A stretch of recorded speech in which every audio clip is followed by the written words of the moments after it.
we're working on this self-improvement journey, you and me both, along with the breakfasts that we're running here at Integrity, along with the events that we're doing on a quarterly basis, along with our daily morning meetings with each team, each department.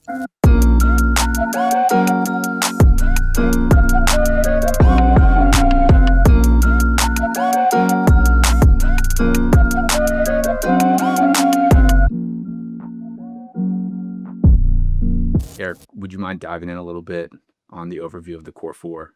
Yeah, I think the core four on the surface is body, balance, being, and business. Each of those being effectively the core four aspects of a healthy life. Body being your physical strength. Being to me is what I've called, it's like a little challenging to explain to someone. I've used the phrase, it's the relationship you have with yourself as being. And then the way that people manage or improve that relationship with themselves is sometimes through religion, sometimes it's through meditation, other times it's through meditation or journaling, or somehow they manage the voices inside a certain way. So like a level of just emotional health, spiritual health, balance, three key relationships, our spouse or significant other, our children, and then our circle of friends. Mhm. And then business for me really falls into like two categories: skill accumulation and development, improving upon the existing skills we have or adding on new skills. And then practically, how do we monetize that so that we have access to resources to be able to pay for things that we need? So that's like the core four definition wise. And then I think what you and I have been doing together is just kind of loving on people and encouraging them in those four areas, because I think there's a whole book about it. And I think it actually has a name called Core Four, because it's tough for most people to keep their hands around one of those and do a really good job with it, let alone all four at the same time. Yeah. So a lot of what we're doing here, even just sharing on our podcast and, getting some of this out on social media to talk about it, and the breakfast meeting and encouraging people to open up about that and talking about it and sharing what's working and what's not and getting some accountability is really just, you and I learning from our experiences and just sharing what we do to try and just be in good physical, emotional, spiritual, financial, relationship health. And the more the merrier. It takes a village, iron sharpens irons. I mean, you can go on for a whole day about all of the benefits to having a group of people to lock arms with and do stuff together. It's hard. It is hard to be exceptional in all aspects of your life and have it all work together. So like we don't think like everybody has their thing, whether you're an athlete or a person in business or, thinking about being a parent, and it's hard to be good at everything and it's hard to focus on everything. And so many people talk about how tough this is. Like I'm really good, like the plates, like Joe Cipollini talks about the plates where like if you're one of those like old timey circus people that holds plates on sticks, it's never just like, oh, all these plates are perfect and balanced. It's always like, oh, one of them's down, and when one's down, the rest are high, but now this one's down. So when you try to react to this one, the rest of them come down. It's like never even. And it's just like this constant effort, like consistency and holding it down and focusing on all Yeah. core four. It's funny. I use my own personal experience to sort of break that down. And a friend of mine, Gary Harper, says you have the business you deserve. Mm. And, if you don't have good people and you have high turnover and you don't have good margins, or you're not, it's because you probably aren't leading correctly, managing correctly, operating correctly. And I think the reason we've been enthusiastic about this group and this podcast and what we're sharing on social media and our own personal journey is it's difficult to manage the spinning plates a lot of times for people because they're not managing the spinning plates. They're like waiting till it's about to fall and then going, oh, and then they, they're frantically reaching for balance in each one of those areas instead of saying, hey, here is my plan for how I approach each day. I'm going to block out time to be with my wife where my phone's away and the TV's off and I'm not responding to emails, and I'm going to make sure she knows that she's important, and I'm working on that relationship. And then once a week, I'm going to spend an hour, 2 hours, a half a day with my children where Yeah. it's just about us. And then once a quarter, I'm going to go on a guys trip, right? I went on a guys trip yesterday and there was 5 of us and we left here at 3 o'clock in the afternoon.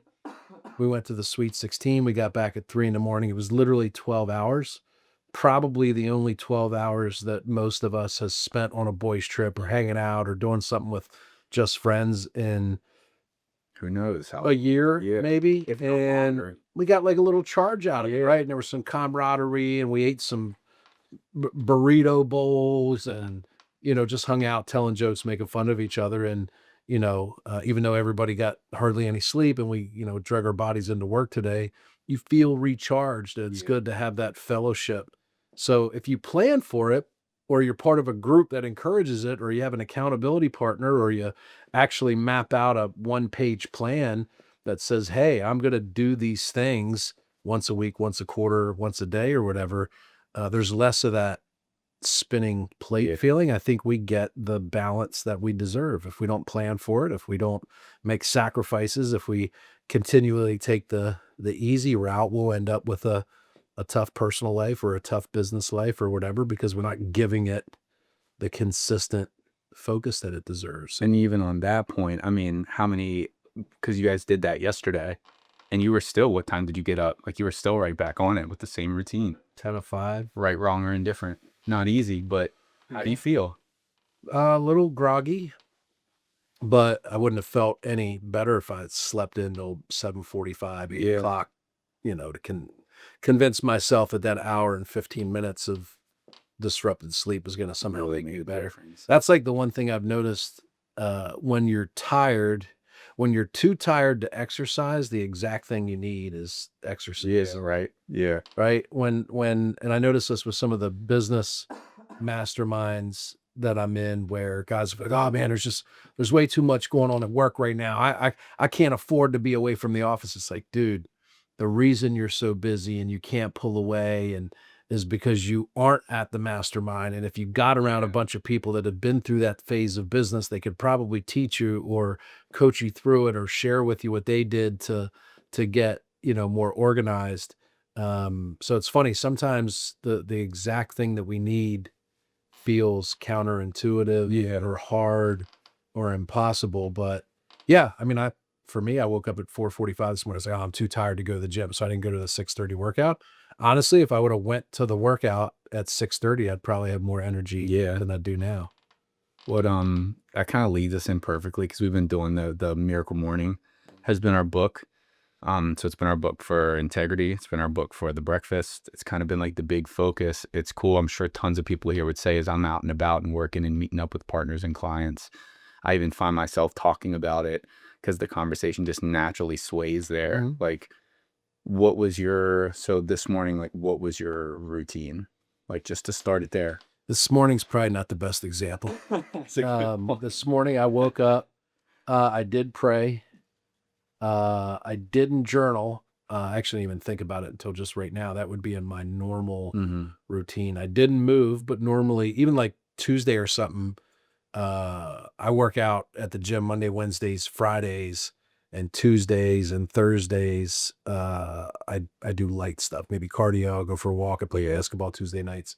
And Tuesday, I hadn't done any exercise, and I only had like 10 minutes before I left the house. I just did like 25 jumping jacks. And like literally in the book, and Miracle Morning talks about like some type of movement.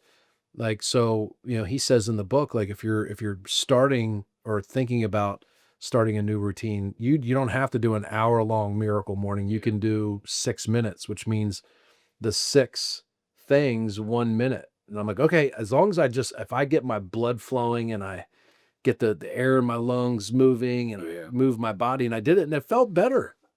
I wouldn't say I felt as good as I did when I do a full hour-long workout or Yeah. play basketball in the morning, but I felt different. And I did read the book before, so I know he goes on to say, like, exercise, releases, chemicals in the brain that Yeah. literally make you happier. So it makes perfect sense if you do a little bit of exercise in the morning. So, exercise, hydration, affirmations, visualization, uh, Best. scribe, Scribe. That one always gets me 'cause the journal. word's different. Yeah. Scribe. Yeah. I'm missing an S. Um, S. Here. What is it? What's the acronym? Savers. Savers. So there's two S's. What's the first one? I got you here. Savers. Miracle Morning. It's not showering. Tell you that. Although that should be part of your morning routine. Silence, affirmations. Yeah, so silence is like prayer, reading, meditation. Yeah. Yeah. Visualization. Visualization's one I've never intentionally done before.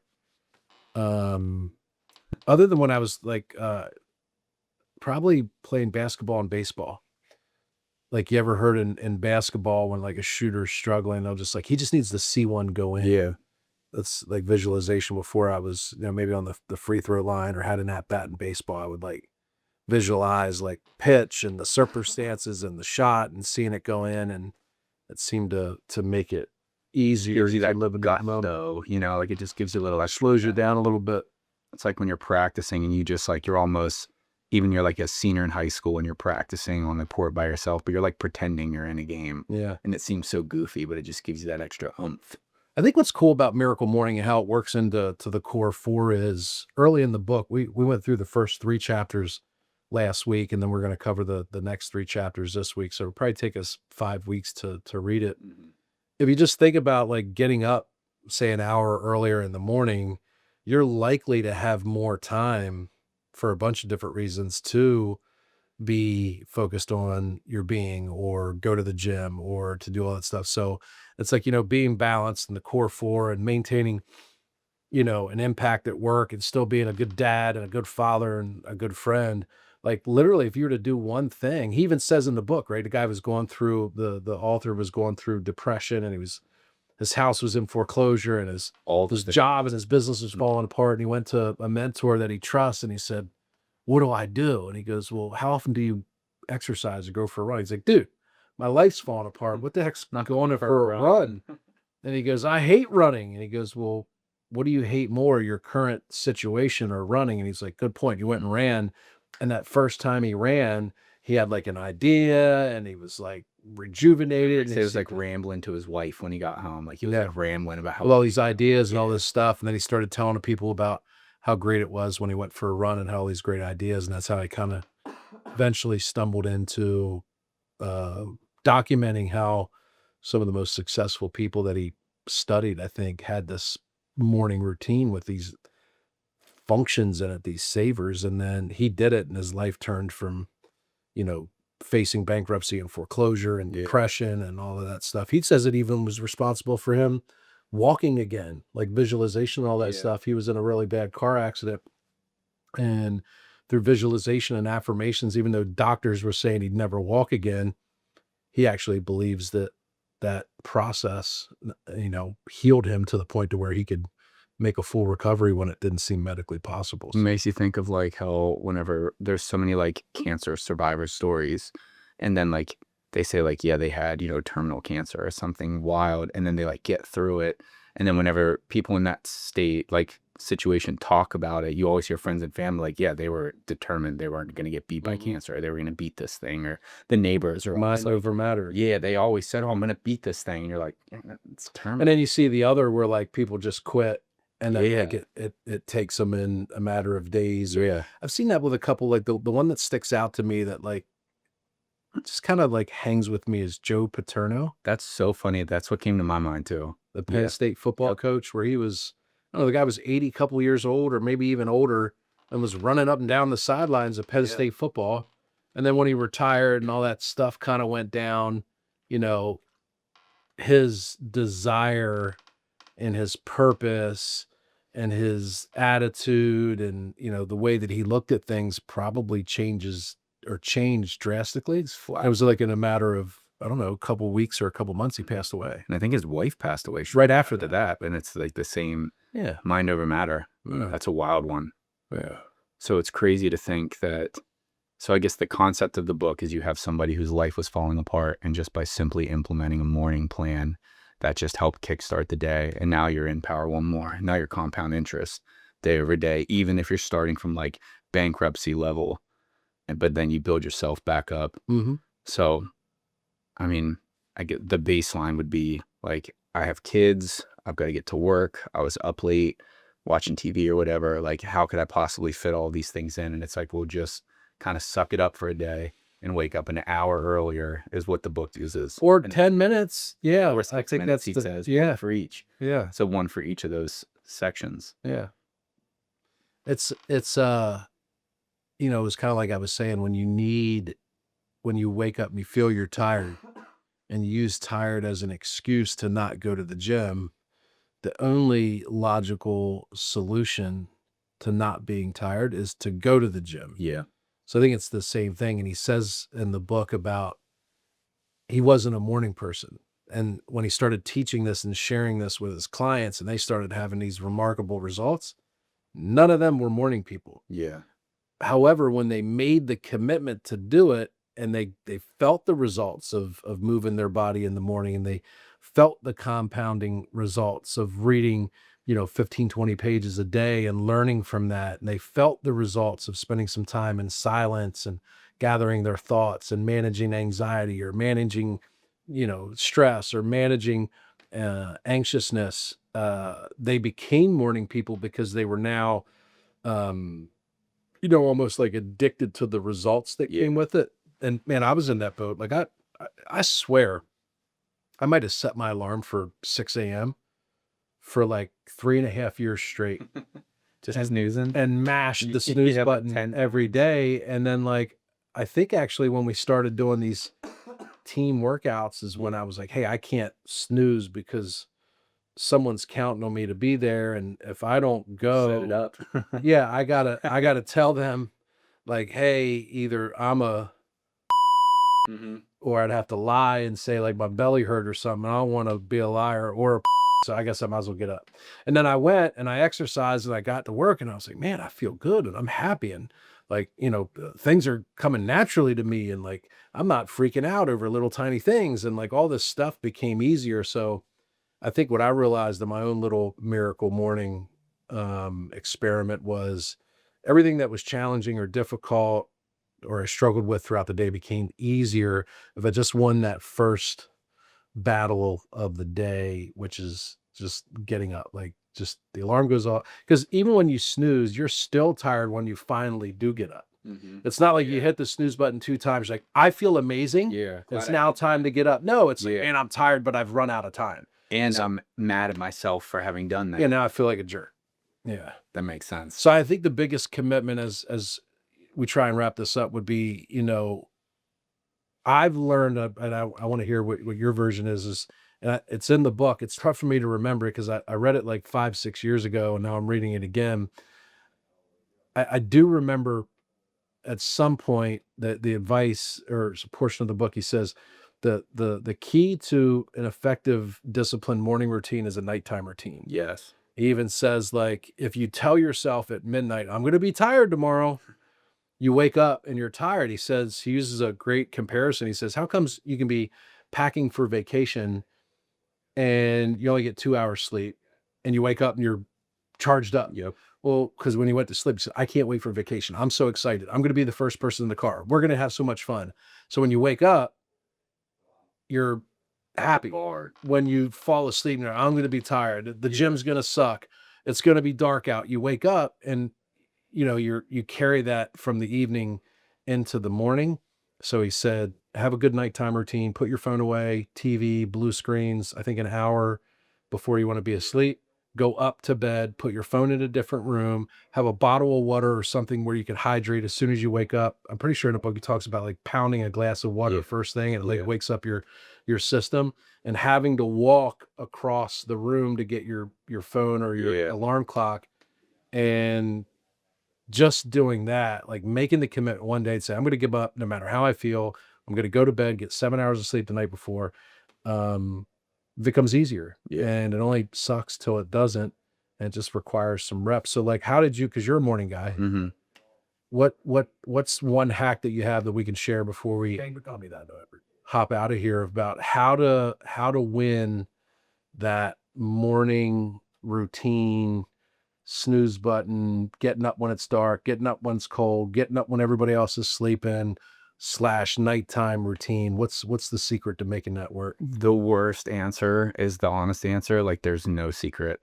It's like anything else. Like, making it a habit is going to be the best way to get used to it. Repetition is going to make you better at it. And it's going to be hard for the first chunk of time. But if you just worry about like tonight, just worry about tomorrow.